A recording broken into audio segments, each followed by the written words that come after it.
बिस्मिल्लाहिर्रहमानिर्रहीम। अस्सलाम वालेकुम बच्चों।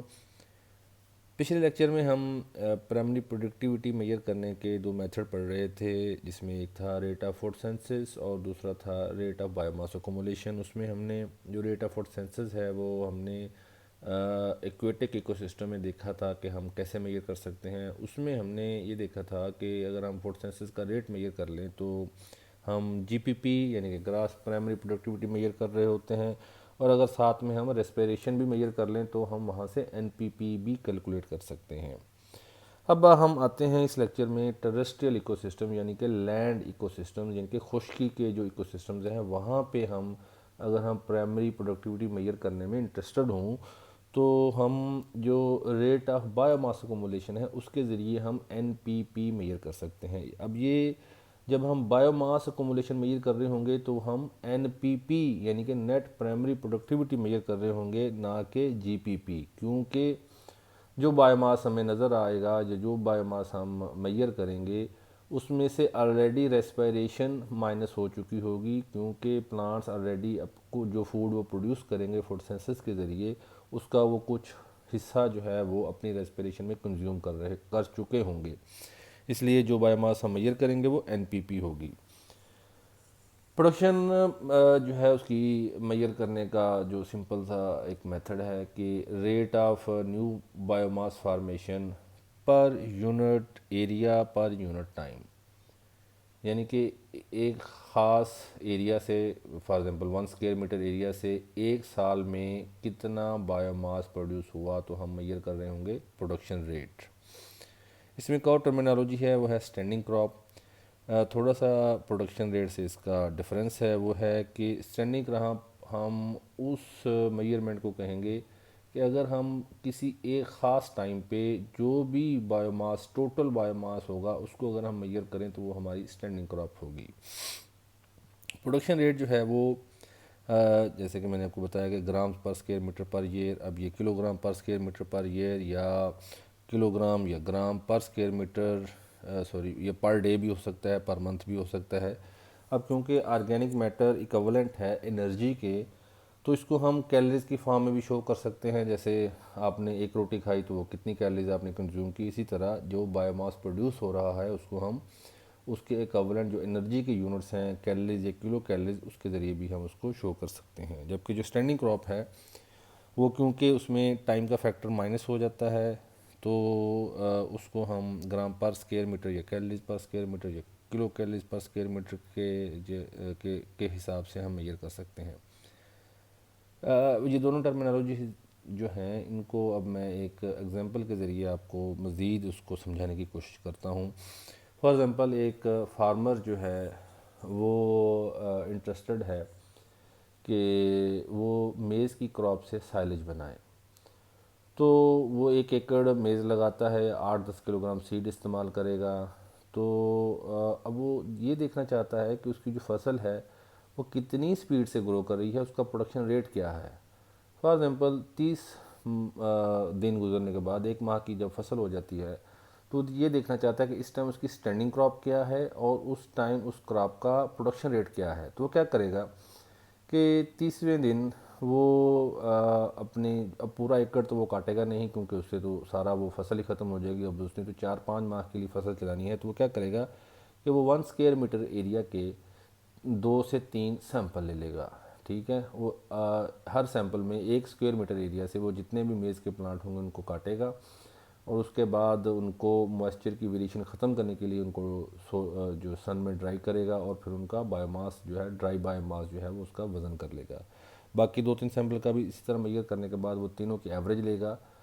तो उसके पास जो डे नंबर 30 है उस पे आ जाएगा कि 5 किलोग्राम उसका जो है पर स्क्वायर मीटर से बायोमास निकला है। ठीक है, अब ये एट एनी गिवन टाइम उसका बायोमास है, उसकी जो मेज़ क्रॉप है वो 5 किलोग्राम है डे नंबर 30 पे। ठीक है, अब वो अगर प्रोडक्शन रेट मेजर करना चाहता है तो वो क्या करेगा, एक वैल्यू, एक मेजरमेंट और लेगा। वो फॉर एग्जांपल मज़ीद 24 घंटे गुजरने के बाद डे नंबर 31 पे वो दोबारा 2 से 3 सैंपल लेगा, बायोमास उनका काटेगा, ड्राई करेगा, और उसके बाद वज़न करने के बाद तीनों की एवरेज लेगा। फॉर एग्जांपल डे नंबर 31 पे उसकी जो बायोमास निकलता है वो निकलता है 6 किलोग्राम पर स्क्वायर मीटर। ठीक है, तो डे नंबर 30 पे उसकी स्टैंडिंग क्रॉप थी 5 किलोग्राम पर स्क्वायर मीटर। डे नंबर 31 पे उसकी स्टैंडिंग क्रॉप थी 6 किलोग्राम पर स्क्वायर मीटर। ठीक है, तो अब 1 किलोग्राम का डिफरेंस है 24 घंटे में, तो उसका जो प्रोडक्शन रेट होगा वो 1 किलोग्राम पर स्क्वायर मीटर पर डे निकल आएगा।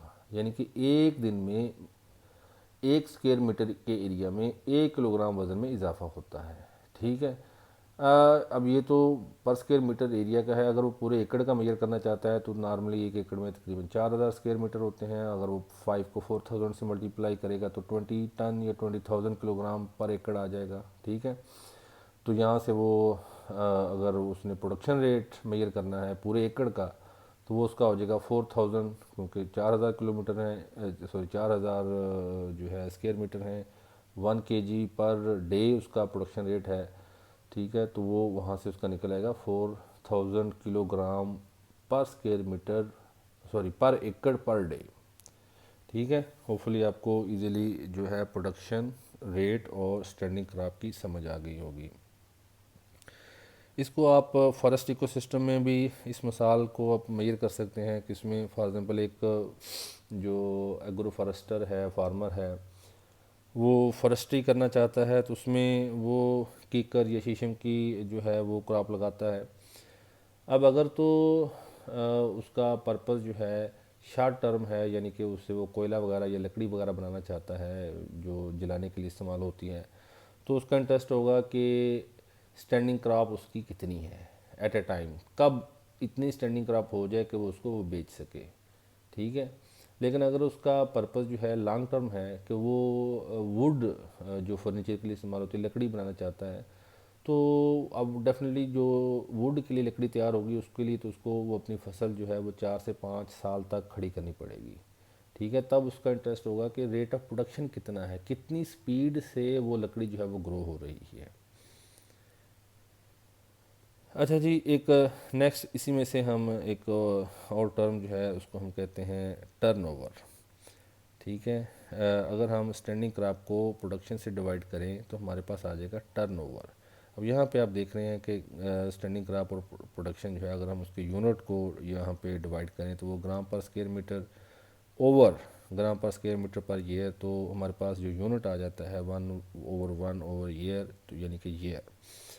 ये टर्नओवर का मतलब मैं आपको एक और मिसाल के ज़रिए समझाने की कोशिश करता हूँ कि फॉर एग्ज़ाम्पल एक फार्मर जो है वो पोल्ट्री का फार्मर है और वो ब्रायलर चिकन का फार्म डालता है और साथ में वो जो देसी मुर्गी है उसका भी फार्म डाल लेता है। अब आपको पता है कि ब्रायलर के फार्म में तकरीबन गालबन जो फार्मर है वो 15 से 20 ग्राम का चूज़ा डालता है और 45 दिन के बाद वो उसको बेच देता है जब उसका वज़न तकरीबन 2, 2.25 या 2.5 किलो होता है। उस टाइम अगर वो ना बेचे तो वो जो जानवर हैं, वो जो चूज़े हैं, वो खा ज़्यादा रहे होते हैं जबकि वज़न उस हिसाब से नहीं बढ़ा रहे होते, इसलिए फार्मर को उसका नुकसान होता है। अब जो ब्रायलर चूज़ा है उसका हम कहेंगे कि उसका जो टर्नओवर है वो 45 डे है। 45 डे के अंदर उसने जो मतलूबा वज़न है 2-2.5 किलो का उसने वो अटेन कर लिया है। ठीक है, तो जबकि देसी मुर्गी का हम देखें, देसी मुर्गी को 2 किलो वज़न लेने के लिए गालबन शायद 1.5 साल या 2 साल तक उसको फीड देनी पड़ेगी। ठीक है, तो देसी मुर्गी का टर्नओवर काफ़ी कम है, यानी कि देसी मुर्गी 2 साल यानी कि तकरीबन 600-700 दिन लेगी एक 2 किलोग्राम का चूज़ा तैयार करने के लिए, जबकि जो ब्रायलर है वो आपका वो सिर्फ 45 दिन में जो है वो आपका जो फ्लॉक जो है वो तैयार कर देगा 2 किलोग्राम का। तो हम कहेंगे कि जो ब्रायलर है उसका टर्नओवर बहुत हाई है, बहुत स्पीड से, उसका प्रोडक्शन रेट भी बहुत ज़्यादा है। ठीक है, और उसका जो टर्नओवर रेट है वो भी बहुत ज़्यादा है, जबकि जो देसी मुर्गी है उसका प्रोडक्शन रेट काफ़ी स्लो है जिसकी वजह से उसका टर्नओवर जो है वो भी कम है। इस तरह अगर हम अपनी जो हमारी मेजर क्रॉप्स हैं उनको हम कंपेयर करें फॉरेस्ट के साथ, जो जंगल की क्रॉप्स हैं, एग्रो फॉरेस्ट की क्रॉप्स हैं, जैसे में शीशम है या यूकलिप्टस है या कीकर है, हमारी जो क्रॉप्स हैं एनुअल क्रॉप्स, उनका टर्नओवर 5-6 महीने का है। 5-6 महीने में वो पूरी फसल तैयार हो जाती है, बहुत ज़्यादा बायोमास भी कमुलेट हो जाता है। जबकि जो एग्रो फॉरेस्ट्री है वहाँ पे उनका टर्नओवर बहुत ही स्लो है, बहुत कम है, बहुत साल लगते हैं एक फसल को तैयार करने के लिए।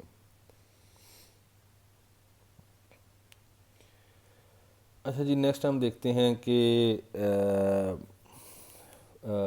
पूरी दुनिया में जो हमारी इकोसिस्टम है, कौन से इकोसिस्टम ज़्यादा प्रोडक्टिव हैं, कौन से इकोसिस्टम कम प्रोडक्टिव हैं।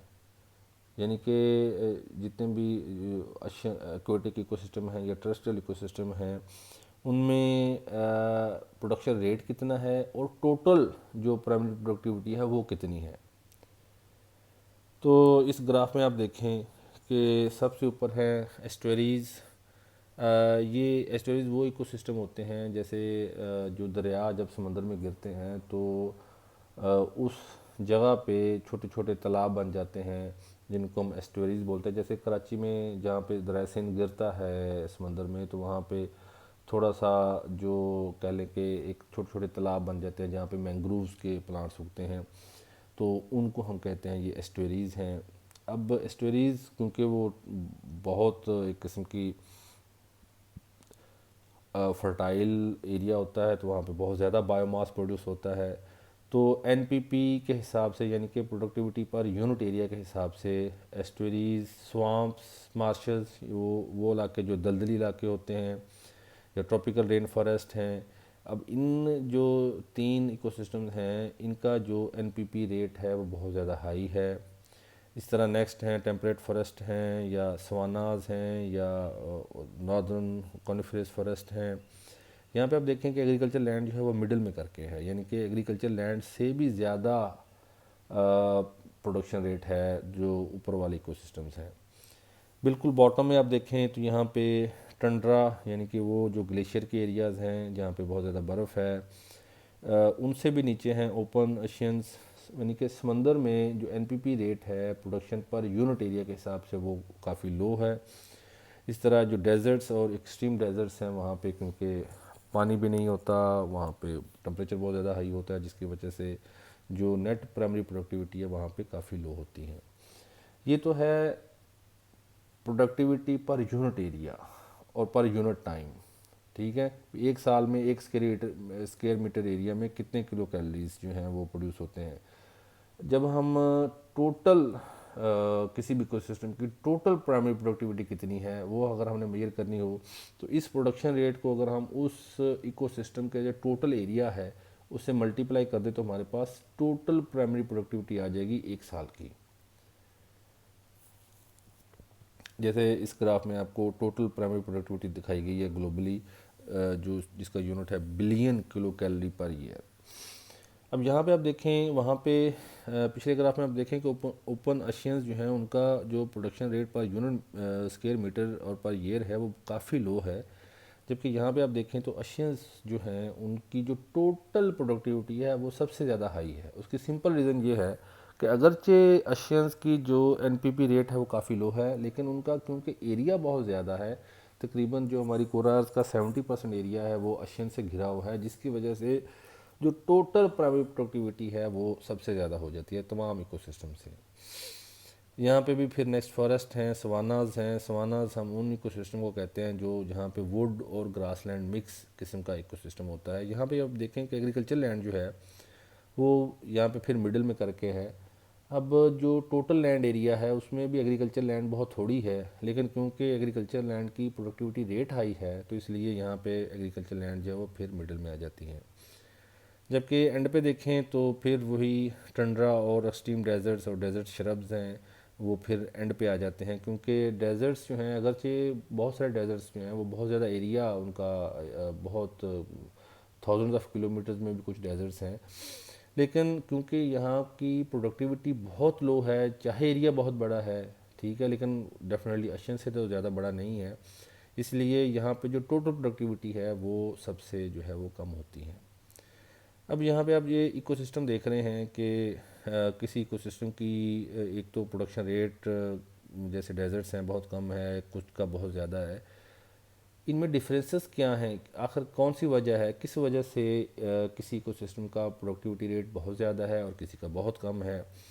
तो हम शायद पहले भी इसका जिक्र कर चुके हैं कि बेसिकली क्लाइमेट और न्यूट्रिएंट्स की अवेलेबिलिटी जो है वो डिटरमिन करती है कि किसी भी जो इकोसिस्टम है उसकी प्रोडक्टिविटी जो है वो कितनी होगी। वो एरियाज़ जहाँ पे हाई टेम्परेचर है और वेट कंडीशंस हैं तो वहाँ पे प्रोडक्टिविटी यूजुअली हाई होती है, लेकिन अगर न्यूट्रिएंट्स जो हैं वो लिमिटिंग फैक्टर बन जाएं तो वहाँ पे प्रोडक्टिविटी जो है वो कम हो सकती है। फॉर एग्जांपल अशियंस जो हैं वहाँ पे वेदर क्लाइमेट भी मोस्टली ठीक ही होता है और मॉइस्चर का भी मसला नहीं है। अक्सर अशियंस में न्यूट्रिएंट्स जो हैं वो लिमिटिंग फैक्टर हैं जिसकी वजह से उसकी जो प्रोडक्टिविटी रेट है वो एक ख़ास हद से नहीं बढ़ पाता। इस तरह जो डेजर्ट्स हैं वहाँ पे शायद न्यूट्रिएंट्स तो लिमिटिंग नहीं है, लेकिन वहाँ पे जो मॉइस्चर की कमी है, जो ड्राई कंडीशंस हैं, वो सबसे ज़्यादा जो है वो लिमिटिंग फैक्टर्स हैं। इस तरह अगर हम जो ग्लेशियर्स देखें वहाँ पे शायद पानी का भी मसला नहीं है, वहाँ पे शायद न्यूट्रिएंट्स का भी मसला ना हो, लेकिन वहाँ पे वेरी लो टेम्परेचर जो है वो सबसे बड़ा प्रॉब्लम है जिसकी वजह से जो वेजिटेशन है वो ग्रो नहीं कर पाती है। इन ग्राफ्स में आप देखें कि जैसे जैसे बहुत लो टेम्परेचर पे भी ऊपर वाला ग्राफ देखेंगे तो बहुत लो टेम्परेचर पे भी प्रोडक्टिविटी लो है, जबकि जैसे जैसे टेम्परेचर बढ़ता जाता है तो प्रोडक्टिविटी जो है उसमें इजाफा होता जाता है, लेकिन एक ख़ास टेम्परेचर से ऊपर जाके फिर न्यूट्रिएंट्स जो हैं वो अक्सर लिमिटिंग फैक्टर हो सकते हैं। इसी तरह मीन प्रेसिपिटेशन बहुत जो है वैसे 1000 मिलीमीटर काफ़ी हाई काफ़ी हाई प्रेसिपिटेशन होती है। तो नॉर्मली एक हद तक प्रेसिपिटेशन में इजाफा होने से जो प्राइमरी प्रोडक्टिविटी है उसमें जो है वो इजाफा होता है। तो बच्चों आज के लेक्चर के लिए इतना ही। तो इंशाल्लाह नेक्स्ट लेक्चर में आपसे मज़ीद जो है वो हम आगे पढ़ेंगे।